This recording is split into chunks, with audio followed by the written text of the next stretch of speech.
नमस्कार. इंग्रजी माध्यमाच्या शाळा चकचकीत आणि त्या शाळेमध्ये जाण्यासाठी वापरल्या जाणाऱ्या चांगल्या बसेस, गावागावामधून फिरणाऱ्या वेगवेगळ्या कलरच्या बसेस आणि तिथं जाण्यासाठी स्टुडंटला म्हणजे आपल्या मुलांना युनिफॉर्म्स वगैरे देतो आणि मग ते इंग्लिश शाळेमध्ये जातात. आणि इंग्लिश शाळेमध्ये गेल्यानंतर खूप जास्त हुशार असतात आणि जिल्हा परिषद आणि मराठी माध्यमामध्ये शिकणारे मुलं म्हणजे मागासलेपणा हा आजकालच्या जे पालक आहेत त्या सगळ्यांचा गैरसमज झालेला आहे. त्यामुळं हा जो काही गैरसमज आहे, मातृभाषा महत्त्वाची की इंग्लिश महत्त्वाची, कुठलं माध्यम महत्त्वाचं आहे, ते सगळं आपण आज डेटाच्या माध्यमातून समजवणार आहोत. याच्यामध्ये कुठल्याही प्रकारचं राजकारण नाही, काही नाही. आपण जो काही सपोर्ट घेईल तो युनेस्को युनायटेड नेशनची एक स्पेशलाइज एजन्सी आहे, त्याचा आधार घेऊया. भारत सरकारचा ASERचा रिपोर्ट आहे, आपण त्याचं ॲनालिसिस करूया. आणि काही इंडिपेंडंट रिसर्चर्स आहेत, सायंटिफिक ॲनालिसिस त्यांनी केलेलं आहे, त्या सगळ्यांचा डेटाचा आधार घेऊन आपण या विषयाला हात घालूया. याच्यामध्ये आपण हे अभ्यास करणार आहोत की मातृभाषेचा अभ्यास केल्यानंतर मार्क्सवर कसा परिणाम होतो, करिअरवर काय परिणाम होतो आणि वेगवेगळ्या गोष्टीवर काय परिणाम होतो, याचा आपण सखोल अभ्यास करूया. तर सगळ्यात पहिल्यांदा आपण बघूया मार्क्सचा मुद्दा. म्हणजे इंग्लिश मीडियममध्ये शिकणाऱ्या मुलांचे मार्क्स जास्त आणि मराठी मीडियममध्ये शिकणाऱ्या मुलांचे मार्क्स कमी पडतात, असा एक गैरसमज आहे. परंतु ASERचा रिपोर्ट असा सांगतो, जर आपण 1ली ते 5वीपर्यंत जर मातृभाषेत शिक्षण दिलं म्हणजे मराठीमध्ये शिक्षण दिलं तर त्याच्या वाचनाचे जे मार्क्स आहेत त्याच्यामध्ये जवळपास 12% आणि गणितामध्ये जवळपास 20% मार्क्सची वाढ होते. म्हणजेच जर तुम्हाला 50 मार्क्स पडत असतील तर तुम्हाला ते 60 ते 62 मार्कापर्यंत हे मार्क्स पडतात गणित आणि वाचनामध्ये. हे कशामुळे होतं, तर आपण मातृभाषेतून शिक्षण दिल्यामुळं. 1ली ते 5वीमध्ये जेव्हा आपण मातृभाषेतून शिक्षण देतो तेव्हा त्या मुलाला जास्त समजतं. का? कारण इंग्लिश माध्यमामध्ये काय होतं, इंग्लिश माध्यमाच्या ज्या शाळा आहेत त्या शाळेमध्ये शिक्षण हे इंग्रजीमध्ये आहे, मीडियम ऑफ इन्स्ट्रक्शन इंग्लिश आहे, तिथे त्यांना इंग्लिशमध्ये समजवलं जातं आणि घरी पालक मात्र मराठी भाषा बोलतात. म्हणून त्यांना गल्लत होते की समजायची भाषा वेगळी आणि अभ्यासाची भाषा वेगळी. जेव्हा या दोन वेगवेगळ्या भाषा असतात तेव्हा लहान मुलामध्ये ही गल्लत होऊ शकते. आता मी सांगतो की आता जे मी सांगितलं तुम्हाला की 20% मार्क्स वाढत आहेत गणितामध्ये किंवा 12% वाचनामध्ये वाढत आहेत, हे कुठल्याही प्रकारचं एक्स्ट्रा ट्युशन लावायचं नाही, कुठल्याही प्रकारचा एक्स्ट्रा लोड द्यायचा नाही, कुठल्याही प्रकारचं एक्स्ट्रा पुस्तक द्यायचं नाही, शिकवणी द्यायची नाही, काही द्यायचं नाही. फक्त एक गोष्ट बदलायची आहे, ते म्हणजे माध्यम. जर आपण मातृभाषेमध्ये शिक्षण दिलो तर आपण हे अचीव करू शकतो. हेच या ASER रिपोर्टमध्ये सांगितलेलं आहे. बघा, आपण ऑब्झर्व केला असेल आपल्या घरामध्ये जर बोलण्याची भाषा म्हणजे घरी आपण जे बोलतो ती बोलण्याची भाषा आणि शाळेमध्ये शिकवण्याची भाषा जर एकच असेल तर त्याला कन्सेप्ट म्हणजे संकल्पना जी समजून घेण्याची जी कॅपॅसिटी आहे, संकल्पना जी समजते ती खूप लवकर समजते. परंतु इंग्रजी भाषेमध्ये तसं होत नाही. मुलांना एखादी कन्सेप्ट समजून घेण्यासाठी डिफिकल्ट जातं, हे ASERचा रिपोर्ट सांगतो. तर आता आपण दुसऱ्या मुद्द्याकडे वळूया. तर दुसरा मुद्दा आहे युनेस्कोचा डेटा. युनायटेड नेशनची एक स्पेशलाइज एजन्सी आहे युनेस्को नावाची, त्याचा डेटा आहे. त्यांनी सांगितलेलं आहे की जर मुलं जी शिकवण्याची भाषा आहे ती जर त्यांना अगोदरच येत असेल तर त्यांची समजून घेण्याच्या वाचनामध्ये म्हणजे जेव्हा ते पुस्तक वाचतात, ज्यांना ते समजतं ना, ते समजण्याची जी कॅपॅसिटी आहे, समजण्याची जी क्षमता आहे ती खूप जास्त प्रमाणामध्ये असते. तर ती किती असते, त्यांनी युनेस्कोचा एक रिपोर्ट सांगतो की एंड ऑफ द प्रायमरी म्हणजे 4थीपर्यंत जर आपण बघितलं तर ते 14%पेक्षा जास्त. म्हणजेच 4थीचा एखादा मुलगा असेल इंग्लिश मीडियममध्ये आणि 4थीचा एखादा मुलगा मराठी मीडियममध्ये असेल किंवा मातृभाषेमध्ये शिक्षण घेत असेल तर मातृभाषेतल्या शिक्षण घेणाऱ्या विद्यार्थ्याला 14% जास्त समजतं वाचताना. पण इंग्लिश मीडियममध्ये जर असेल तर ती समजूत थोडीफार कमी असते. हा मी नाही, युनेस्कोचा डेटा म्हणतो. आणि जसं जसं तो पुढे पुढे जातो ना, म्हणजे 5वी 6वी 7वी 8वी तसं तसं 30 ते 40% हा फरक जाणवतो आपल्याला. म्हणजे आपण काय करतो, आपण जागे होतो 7वी 8वी 9वी 10वीला. 8वी 9वी 10वीमध्ये समजतं की अरे याला तर काही जमतच नाही, याला गणित जमत नाही, याला सायन्स जमत नाही, मग आपण ट्युशनच्या मागे लागतो. परंतु त्याचा पायाच मजबूत झाला नसेल तर तुम्ही शिखर चढून काय उपयोग आहे. जर तुम्ही त्याचा पाया मजबूत केलात तर मग मात्र शिखर चढेल ना. त्यामुळं पाया हा मातृभाषेचाच असला पाहिजे. त्याच्यावरील शिक्षण हे इंग्लिशमध्ये देऊ शकता, हे मात्र नक्की. आता हे आपण पुढे बघूया. आता याच्या पुढचा मुद्दा आहे मेंदूवरचा भार. त्याला इंग्लिशमध्ये म्हणतात कॉग्निटिव्ह लोड. मेंदूवरचा भार म्हणजे काय की मातृभाषा शिकल्यानं काय होतं, मातृभाषेमध्ये अभ्यास केल्यानं काय होतं, आणि मातृभाषेपेक्षा वेगळं म्हणजे इथं इंग्लिशमध्ये मी फक्त मराठी इंग्लिश याच्यासाठी घेतोय की आपण महाराष्ट्रामध्ये आहोत आणि मी मराठीतनं सांगतोय म्हणजे तुम्हाला कनेक्ट व्हावं म्हणून मी मराठी इंग्लिशचा कंपॅरिझन करतोय. परंतु याचा अर्थ असा नाही हे फक्त मराठी आणि इंग्लिशसाठी संबंधित नाही. जगाच्या कुठेही पाठीवर जा, जिथली मातृभाषा असेल त्याला जर तिथनं लहान मुलांना तिथलं शिकवलं पाहिजे आणि दुसरी भाषा ही नंतर शिकवली पाहिजे. उदाहरणार्थ सांगतो, जर आपल्या महाराष्ट्रातल्या एका मुलांना चायनामध्ये नेऊन बसवलं आणि चायनामध्ये एखादी कॉन्सेप्ट सांगितली, समजा मी इथं तुम्हाला सांगतोय पर्यावरण म्हणजे काय, आपल्या अवतीभोवती असणाऱ्या सगळ्या गोष्टी म्हणजे पर्यावरण होय, असं मी सरळ साधं सांगितलं आणि ते मुलांना पटकन समजलं सुद्धा. परंतु तेच जर मी इंग्लिशमध्ये सांगितलं, what is environment, environment is वगैरे वगैरे सांगितलं, किंवा चायनीज लँग्वेजमध्ये शिकवलं, कुठलं लवकर प्रोसेस होईल? पर्यावरण म्हणजे काय, आपल्या अवतीभोवती असणारं, हे लवकर ग्रास्प होईल ना. हेच मला या स्लाइडमध्ये सांगायचं आहे की याच्यामध्ये असं आहे की आपण जेव्हा आपल्या मातृभाषेतनं सांगतो तेव्हा कॉग्निटिव्ह लोड म्हणजे प्रत्येक मेंदूची एक वर्किंग मेमरी असते. वर्किंग मेमरी म्हणजे काय, समजा तुमच्या मेंदू हा 100 युनिटचं काम करतोय, ठीक आहे. जर तुम्हाला एखादी कन्सेप्ट संकल्पना सांगितली आणि ती तुमच्या मातृभाषेतनं सांगितली, जे तुम्ही घरी बोलताय, लहानपणापासून बोलत आलाय त्याच भाषेत जर सांगितली तर तुमचे 100च्या 100 युनिट हे फक्त आणि फक्त संकल्पनेवर फोकस होतील, ठीक आहे. संकल्पना काय आहे याच्यावरच फोकस होतील. परंतु जर तुम्हाला दुसऱ्या लँग्वेजमध्ये म्हणजे समजा इंग्लिशमध्ये जर तुम्हाला ते शिकवलं गेलं तर मात्र अगोदर तुम्हाला ते भाषांतर करावं लागेल आणि मग तुम्हाला संकल्पनेवर त्याच्यावर लक्ष केंद्रित करावं लागेल. याचा एक डेटा तुम्हाला सांगतो बघा. याच्यामध्ये जर बघितलात तुम्ही इंग्लिश मीडियम आणि मराठी मीडियम मातृभाषेमध्ये जर मातृभाषेमध्ये शिकलं तर 100 पैकी जवळपास 80% जवळपास जो वेळ आहे, जी वर्किंग मेमरी आहे ती समजून घेण्यावर जाते, कन्सेप्ट समजण्यावर जाते. परंतु जर इंग्लिश मीडियम असेल किंवा अन्य कुठले मीडियम असेल आणि जर घरी जर तुम्ही इंग्लिश बोलत नसाल, मातृभाषा तुमची मराठी असेल, त्याची मराठी असेल, तर मात्र 50पेक्षा कमी वर्किंग मेमरी ही एवढीच त्या संकल्पनेवर खर्च होते आणि उरलेली कशावर खर्च होते तर ते ट्रान्सलेशनमध्ये खर्च होते, बरोबर. त्यामुळं कन्सेप्ट समजणं वेगळी गोष्ट आहे आणि ट्रान्सलेशन ही वेगळी गोष्ट आहे, हे समजून घ्या तुम्ही. कारण इंग्लिश ही फक्त भाषा आहे, समजणं महत्त्वाचं आहे. त्याच्यामुळं कॉग्निटिव्ह डेव्हलपमेंट होते, विचार करण्याची शक्ती उत्पन्न होते, एखादी गोष्ट जास्त समजते. आणि हा मी म्हणत नाही, हा डेटा आहे. तुमच्यापुढे जे पण आहे ते सगळे ऑथेंटिक सोर्सेस आहेत. कुठल्याही इंग्लिश मीडियम स्कूलला मला ऑफेंड करायचं नाही, कुठल्याही पालकाला मला ऑफेंड करायचं नाही की तुम्ही चुकीचं काम करताय वगैरे, बिलकुल नाही. मी पुढे सांगणार आहे तुमच्यासाठी पण काय आहे तर, ठीक आहे. तर याच्या पुढचा मुद्दा आपण घेऊ. आपण बघितलं मेंदूवरचा लोड असेल किंवा मग मार्क्स कसे पडतात, मार्क्स वाढतात, मेंदूवरचा लोड पण वाढतो.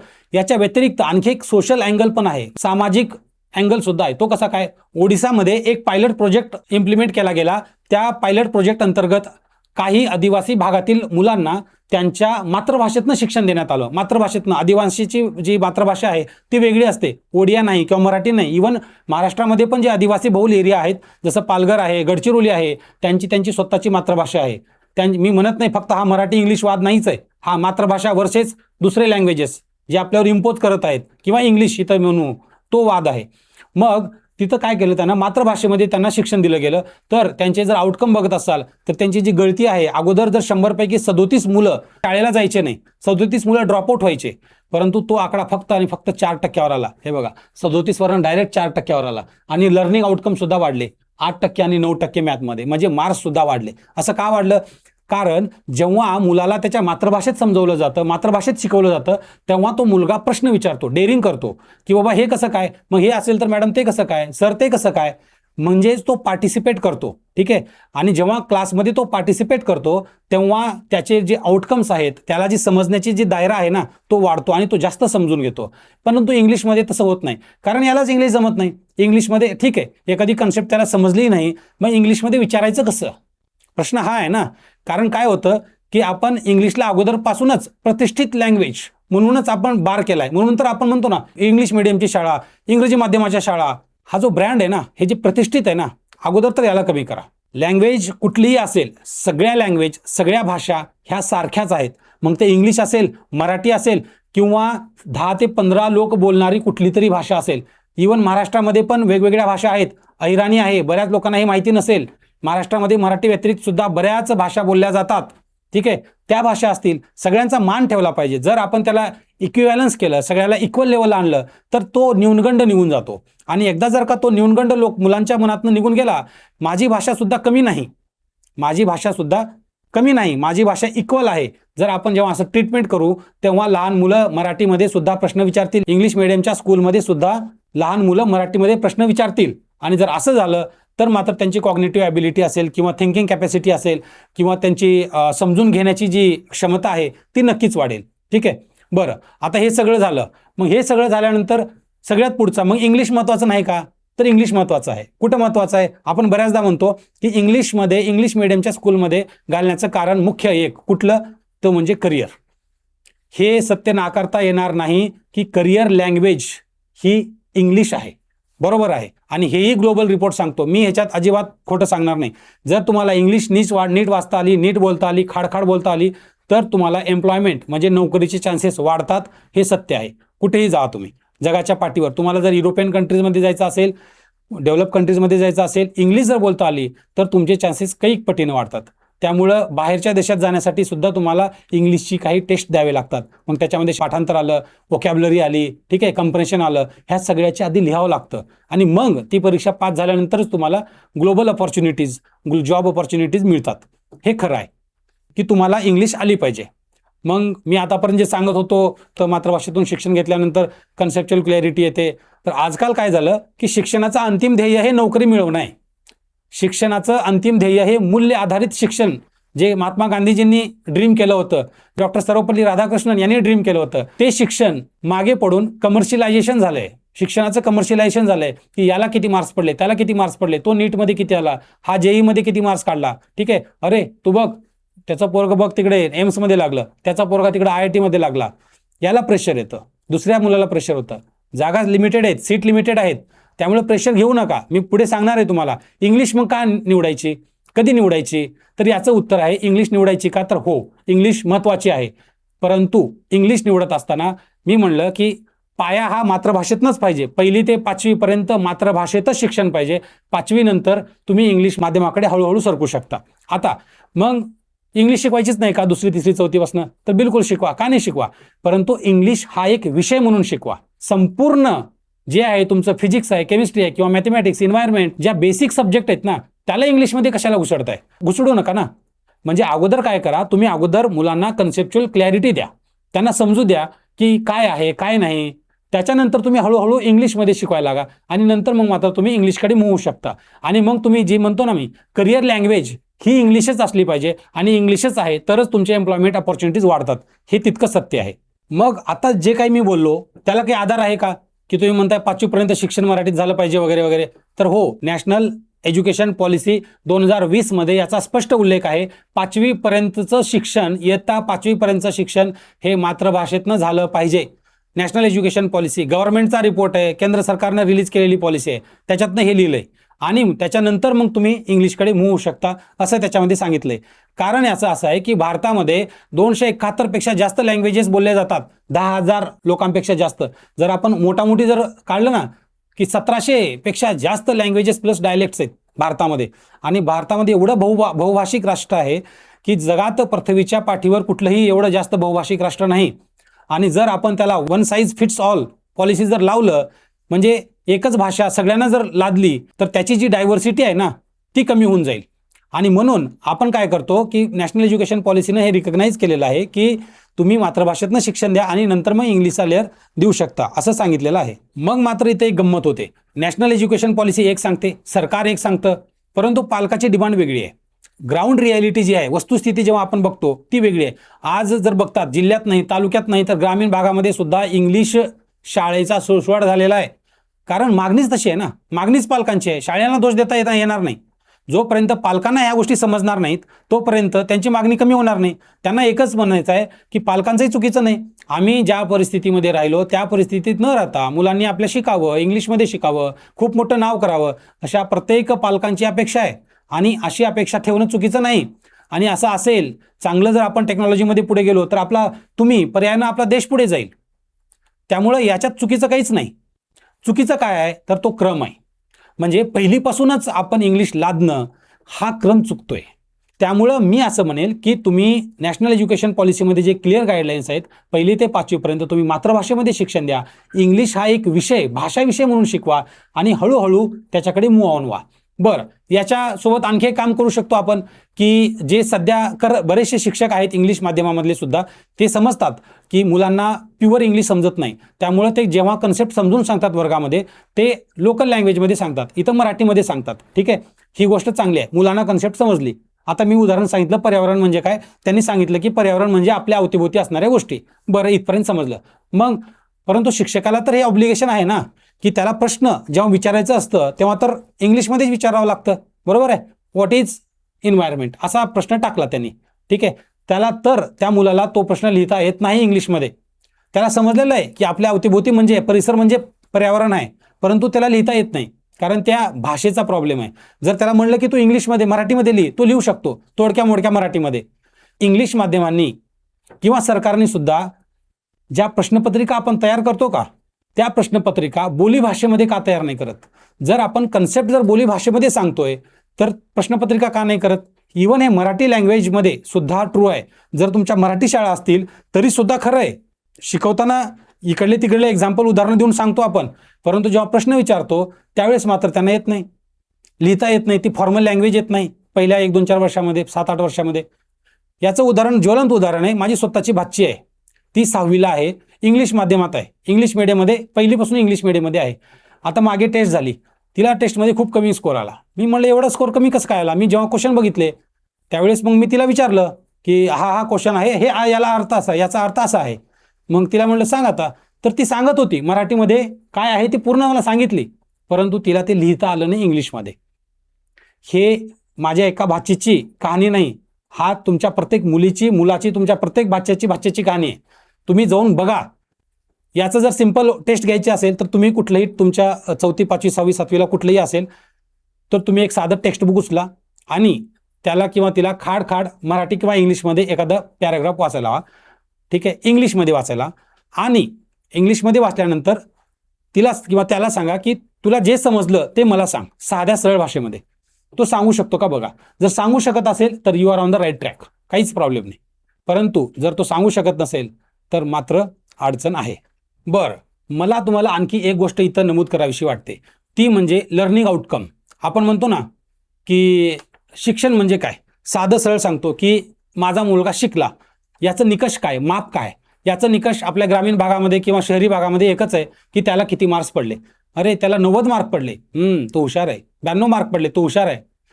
बरं, या निकषाच्या पुढे आपल्याला जावं लागेल. शिकण्याचा निकष फक्त आणि फक्त मार्क्स असू शकत नाही.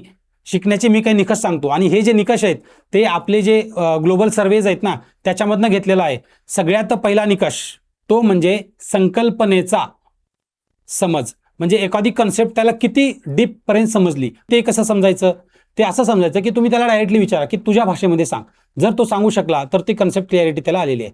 दुसरं पार्टिसिपेशन, म्हणजे वर्गामध्ये तो किती पार्टिसिपेट करतो. म्हणजे एखादी कन्सेप्ट सांगितली, एखादी संकल्पना सरांनी सांगितली किंवा मॅडमनी सांगितली तर तो त्याला किती रिस्पॉन्ड करतो किंवा ती किती रिस्पॉन्ड करते, विचारते का, काही प्रतिप्रश्न विचारते का उगी फक्त पॅसिव्ह लर्नर आहे की एखाद्या ठिकाणी उगी बसली, जे सांगितलं ते गृहपाठ केला, क्लासचा पाठ केला आणि घरी दिलं ते जाऊन गृहपाठ केला. याच्यामध्ये ॲक्टिव्ह लर्निंगच नाही ना. त्यामुळं पार्टिसिपेशन हे खूप महत्त्वाचं आहे.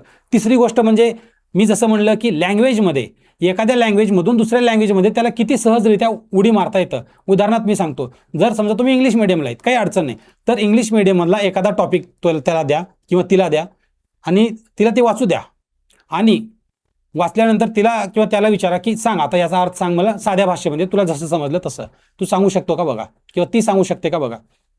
मेन मुद्दा हे आहे. आपण काय करतो, आपण काहीच करत नाही. एखादा पोएम वाचली किंवा तो वाचला, पोएम पाठ कर, कोणीतरी पाहुणे आले, बरं म्हणून दाखव, ते बघ ते आले बघते, त्यांना पोएम म्हणून दाखव आणि तो एकदम जी इंग्लिशमध्ये जी पोएम त्यांनी पाठ केलेली आहे तो एकदम खाड इंग्लिश बोलतो. हे फक्त झालं रोट लर्निंग. त्याच्या मागचा लेअर जो आहे समजण्याचा, तो किती समजला हे किती लोकांनी बघितलं. आणि इथंच येतो रिअल पॅरेंटिंग. म्हणजे जर तुम्ही खरंच जर आपल्या मुलाची किंवा मुलीची काळजी करत असाल ना तर या भांबड्या गोष्टीकडे पडू नका. अशा गोष्टीला न पडता तुम्ही काय करा, त्याच्या मागचा किती डीप अर्थ त्याला समजलेला आहे. आणि पुढचा आहे आत्मविश्वास, म्हणजे कॉन्फिडन्स.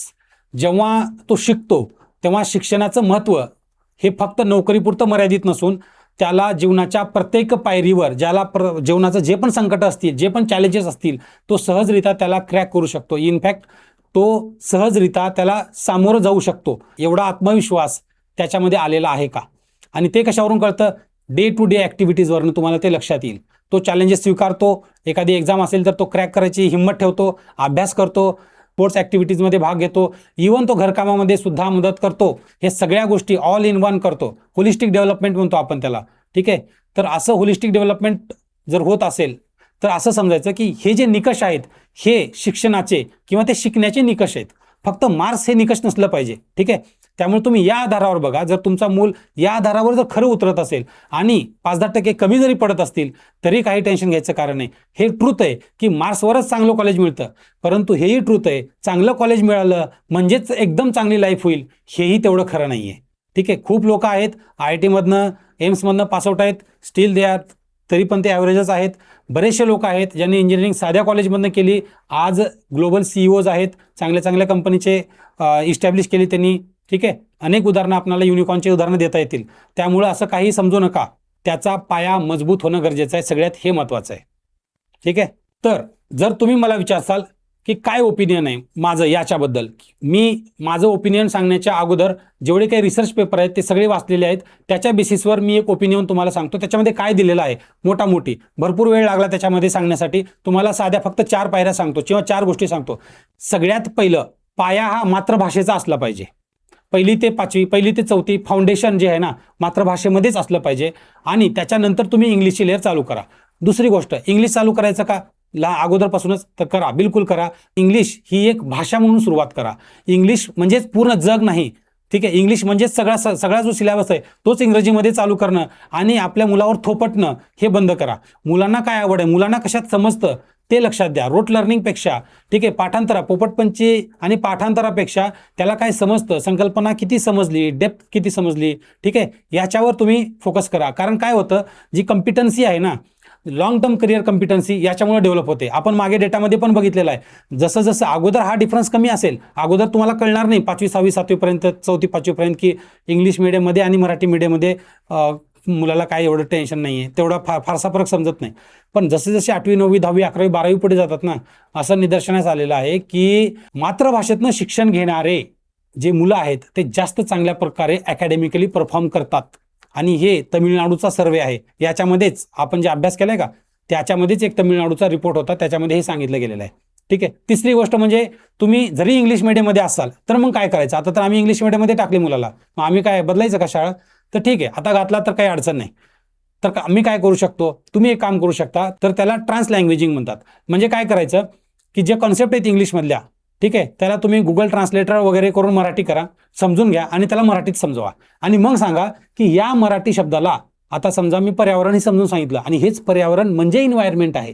म्हणजे जर तुला इन्व्हायरमेंटबद्दल विचारलं तर हे समजून घे सगळं की तुझ्या अवतीभोवती हे सगळं आहे, हे पर्यावरणाची कन्सेप्ट आहे, म्हणजेच ही इन्व्हायरमेंटची कन्सेप्ट आहे. मग तू इंग्लिशमध्ये लिहायला लाग, असं त्याला सांगा. आणि इथं थोडं पालकाची जबाबदारी वाढते, कारण तुम्ही ऑलरेडी इंग्लिश माध्यमामध्ये घातलेला आहात आणि शाळेमध्ये इतका जास्त वेळ नसतो की प्रत्येक मुलाकडे ते लक्ष द्यावं वगैरे. त्यामुळे ही तुमची जबाबदारी ॲडिशनल वाढते की घरी तुम्हाला हे काम करून घ्यायचं आहे. आणि चौथं आणि शेवटचं म्हणजे मार्क्सपेक्षा समज बघा. त्याला किती समज आहे किंवा त्याला किती समजलं, कन्सेप्च्युअल अंडरस्टँडिंग किती आहे, हे सगळं तुम्ही बघा. आता जे मी वरी 4 पॅरामीटर सांगितले त्या गोष्टीवर, त्या पॅरामीटरवर तुमचा मुलगा किंवा मुलगी खरं उतरते का. जर उतरत असेल तर 5-10% कमी पडलं तर घाबरू नका, भविष्यामध्ये आरामात कव्हर होईल. त्याच्यामुळे त्याचं टेन्शन घेऊ नका. हे मी म्हणत नाही, आपले रिपोर्ट, युनेस्कोचा रिपोर्ट असेल, नॅशनल एज्युकेशन पॉलिसी असेल, आपली ACRचा रिपोर्ट असेल, डॉक्टर बालकृष्णन यांच्यासारखे एज्युकेशनिस्ट असतील, त्या लोकांनी हे सांगितलेलं आहे. त्याच्यामुळे त्यांचा आधार घेऊन मी हे सगळं सांगतोय. जर तुम्हाला हा व्हिडिओ आवडला, हा video me short but sweet करण्याचा प्रयत्न केलेला आहे. याच्या व्यतिरिक्त माहिती जर तुम्हाला पाहिजे असेल तर आपल्या चॅनलला सबस्क्राईब करा आणि कमेंटमध्ये सांगा की तुम्हाला कुठल्या गोष्टीबद्दल जास्त माहिती हवी आहे. मी त्याचा एक प्रॉपर व्हिडिओ बनवेन आणि हा व्हिडिओ त्या लोकांपर्यंत पोहोचवा जे लोक डायलेमामध्ये आहेत, डायलेमा म्हणजे कन्फ्युजनमध्ये आहेत की माझ्या मुलाला मराठी माध्यमामध्ये टाकू का इंग्लिश माध्यमामध्ये टाकू. ठीक आहे, त्या लोकांना हा व्हिडिओ खूप महत्त्वपूर्ण होणार आहे. कारण काय होतं, ग्रामीण भागामध्ये खूप जास्त लोक आहेत, त्यांची परिस्थिती नाही, ते लोक अफोर्ड करू शकत नाहीत. त्या लोकांना शहरामध्ये इंग्लिश मिडियममध्ये जाण्यासाठी सुविधा नाहीत, तरीसुद्धा कोणीतरी घालतं किंवा इंग्लिश मिडियममध्ये घातल्यामुळं आपलं मूल सुधारतं, त्याचा दर्जा सुधारतो, त्याची गुणवत्ता सुधारते, म्हणून त्याला त्या शाळेमध्ये घालणं हे मात्र चुकतंय. ठीक आहे, त्यामुळं हा सगळ्यांचा विचार करा. आता मी जे काही फॅक्ट सांगितले ते सगळेच्या सगळे फॅक्ट सायंटिफिक आहेत, सगळे रिपोर्ट सायंटिफिक आहेत. तुम्हाला जे पण सांगितलेलं आहे त्याचा मी तुम्हाला सांगितलंच आहे मी कुठून घेतलं सगळं. तर तुम्ही सगळं बघा आणि आवडला तर नक्की लाईक अँड सबस्क्राईब करा आणि असंच व्हिडिओ बघत राहा. थँक्यू, धन्यवाद.